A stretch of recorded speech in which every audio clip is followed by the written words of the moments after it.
दोस्तों, यदि आप भी अपनी लाइफ में कुछ नया सीखने की चाह रखते हैं तो इस चैनल को अभी सब्सक्राइब कर लें। जय श्री गणेश, गणपति बप्पा मोरया, मंगल मूर्ति मोरया। दोस्तों, सभी को पता है कि गणेश चतुर्थी काफी नजदीक है। इस पावन त्योहार पर हम सब में एक खुशी की लहर सी दौड़ पड़ती है। दोस्तों, गणेश आगमन का हर किसी को इंतजार बड़ी उत्सुकता से रहता है। दोस्तों, आज की इस वीडियो में हम इसी पर्व के बारे में जानकारी साझा करेंगे। दोस्तों, भाद्रपद माह के शुरू होते ही गणेश जी के आगमन की उत्सुकता पूरे भारतवर्ष में देखने को मिलती है। उनके भक्त जैसे ही गणेश जी के आने की आहट सुनते हैं, उनके आगमन की तैयारियों में लग जाते हैं। घरों, पंडालों, गलियों और जगह जगह गणपति बप्पा मोरया का ही रंग दिखाई पड़ता है। किंतु साल 2023 में लगभग सभी त्योहारों के 2 मुहूर्त देखने को मिले। ऐसे में क्या आप जानते हैं कि 2023 में गणेश चतुर्थी किस दिन की है और गणपति बप्पा को घर में लाने का शुभ मुहूर्त क्या है? क्या आपको गणेश जी की स्थापना की विधि के बारे में पता है? और क्या आप यह जानते हैं कि गणपति बप्पा को घर लाने के पश्चात आपको उनका स्वागत कैसे करना है? क्या आप गणपति बप्पा की पूजा में प्रयोग होने वाली सामग्रियों के बारे में जानते हैं? और कहीं सभी लोगों की तरह आप भी तो इस बार गणेश चतुर्थी के शुभ मुहूर्त को लेकर कंफ्यूजन में तो नहीं है? तो दोस्तों, यदि इनमें से कोई एक सवाल भी आपके मन में है तो आज की हमारी यह वीडियो आपके बहुत काम आने वाली है, क्योंकि हमारे गुरु जी ने गणेश चतुर्थी से जुड़ी हुई हर एक जानकारी अपने भक्तों को बताई है, जिन्हें आज हम इस वीडियो में बताने वाले हैं। तो यदि आप भी गणेश जी के स्वागत में कोई कमी नहीं छोड़ना चाहते हैं और उनकी पूजा पाठ की सभी विधि और मुहूर्त के बारे में सब कुछ जानना चाहते हैं तो वीडियो को अवश्य देखिएगा।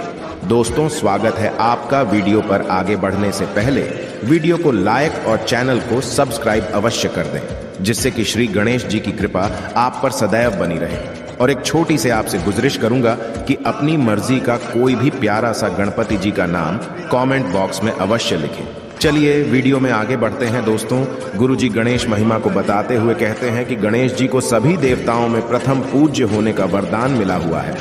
तो शुभ कार्य चाहे कोई भी हो, कोई पूजा हो, किसी का विवाह हो, कोई हवन हो या फिर आपके घर या दुकान का मुहूर्त हो, सबसे पहले गणेश जी की स्थापना और पूजा की जाती है।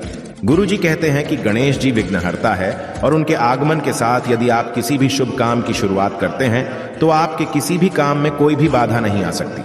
आपको शुभ परिणाम भी देखने को मिलते हैं। तो हमारे गुरु जी चाहते हैं कि आप गणेश जी की सेवा में कोई भी गलती ना करें। इसीलिए गुरु जी ने गणेश जी की स्थापना का शुभ मुहूर्त उनकी स्थापना की तिथि और विसर्जन की तिथि के साथ बाकी सभी जानकारी अपने भक्तों के साथ साझा की है।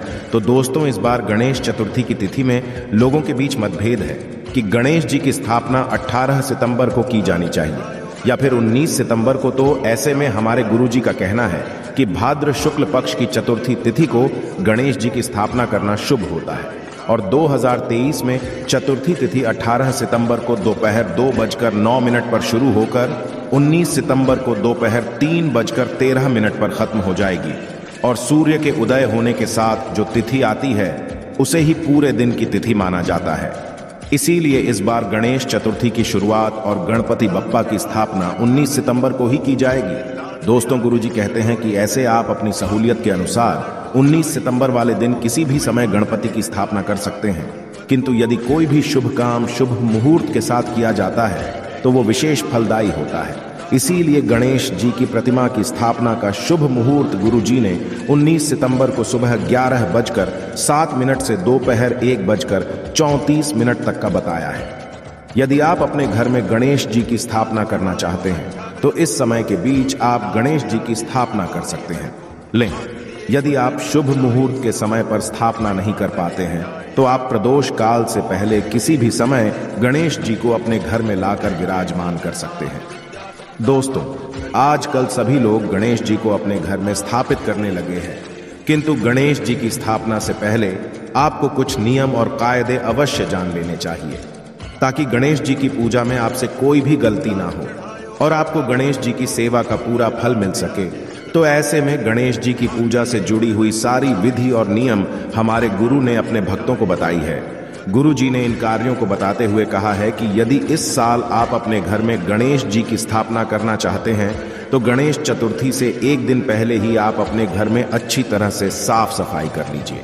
यदि आपके घर में जाले, धूल, मिट्टी लगी हुई है तो उसे साफ कर लीजिए और पूरे घर को गंगा जल से पवित्र कीजिए। इसी के साथ ध्यान रखिए कि गणेश जी की स्थापना से पहले आपकी रसोई में प्याज लहसुन का प्रयोग ना हो, और यदि आप अपने घर में भोजन बनाते हैं तो उसका भी त्याग करना जरूरी है। इसी के साथ किसी भी तरीके के दुर्व्यसन जैसे नशा और मदिरा का सेवन भी आपको गणेश जी की पूजा के दौरान नहीं करना चाहिए। इसी के साथ आप जहां पर गणपति की स्थापना करने वाले हैं उस जगह को भी सुंदर सा सजाएं और गणेश जी के लिए आसन अवश्य बनाएं। दोस्तों, यदि आप ज्यादा तामझाम नहीं भी करते हैं तो कम से कम एक चौकी पर लाल रंग का कपड़ा बिछाकर आप उस पर हल्दी और चावलों से स्वास्तिक अवश्य बनाएं और इसी के पश्चात ही जी को यहाँ पर विराजमान कीजिए। साथ ही गणेश जी को घर में लाते समय ये ध्यान रखिए कि जब आप गणेश जी को अपने घर में लाए तो उनके ऊपर लाल या पीले रंग का कपड़ा ढककर अवश्य लाएं। सबसे पहले गणेश जी का मुख अपने घर की तरफ कीजिए और प्रवेश द्वार पर ही उनकी आरती अवश्य करें। दोस्तों, ऐसा इसलिए किया जाता है क्योंकि गुरु जी का कहना है कि जब हम अपने घर में गणेश जी की स्थापना करते हैं तो सबसे पहले गणेश जी को अपना घर ही दिखाना चाहिए।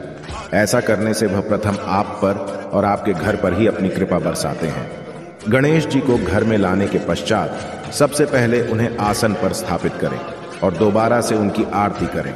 इसके पश्चात आप गणपति के लिए प्रसाद अवश्य बनाएं। अब भाई, यह तो सभी जानते हैं कि गणपति को मोदक बहुत पसंद है, तो आप उनकी पसंद के मोदक और लड्डू प्रसाद में बना सकते हैं। इसी के साथ ध्यान रखने वाली बात यह भी है कि आप कितने दिनों के लिए गणपति को अपने घर में विराजमान करने वाले हैं। तो जब आप गणपति को अपने में स्थापित कर रहे होते हैं तो गणपति के दाएं कान में आप ये अवश्य कहें कि गणपति महाराज, हम आपको 2 दिन, 4 दिन, 5 दिन या फिर 10 दिनों के लिए अपने घर में स्थापित कर रहे हैं। इस दौरान आप हम पर और हमारे परिवार पर अपनी कृपा बनाए रखिएगा। दोस्तों, गुरु जी के अनुसार जितने भी दिन गणपति आपके घर में रहते हैं, आप ध्यान रखें कि उतने दिनों तक आपके घर में भक्ति, श्रद्धा और प्रेम का माहौल बना रहे और किसी भी तरह के क्लेश और मनमुटाव आपस में ना, क्योंकि जहां लड़ाई झगड़े होते हैं वहां कोई भी अतिथि ज्यादा समय तक नहीं टिकता। तो कहीं ऐसा ना हो कि गणपति जी भी आपके परिवार के लोगों से नाराज होकर वापस चले जाए और इसके विपरीत परिणाम आपको भुगतने पड़े।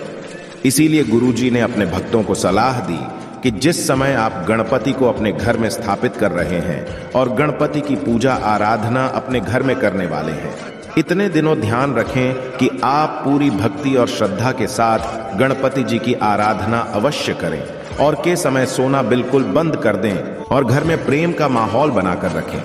क्योंकि यदि आपके घर में प्रेम का माहौल बना रहेगा तो सकारात्मक ऊर्जा का प्रवाह होगा और ऐसे में न केवल गणपति जी बल्कि उनके साथ आने वाले रिद्धि सिद्धि और माता लक्ष्मी भी आपके परिवार पर अपनी कृपा बनाए रखेंगी और आपके घर में धन दौलत की कोई कमी नहीं रहेगी। तो दोस्तों, उम्मीद करते हैं कि आने वाली गणेश चतुर्थी के दिन आप पूरे तन मन से समर्पित होकर गणेश जी को अपने घर में करेंगे और ओम गण गणपते नमः के उच्चारण के साथ पूरे विधि विधान और नियमों को अपनाते हुए गणेश जी की पूजा सच्चे मन से कर उनकी कृपा और आशीर्वाद अवश्य प्राप्त करेंगे। उम्मीद करते हैं कि गुरु जी की बताई हुई ये बातें और चेतावनी आपको अवश्य पसंद आई होगी। आशा है कि आज की इस प्रस्तुति में बताई गई जानकारी आपको अच्छे से समझ आ गई होगी। वीडियो अच्छा लगा हो तो एक लाइक अवश्य कर दें। धन्यवाद वीडियो के अंत तक बने रहने के लिए।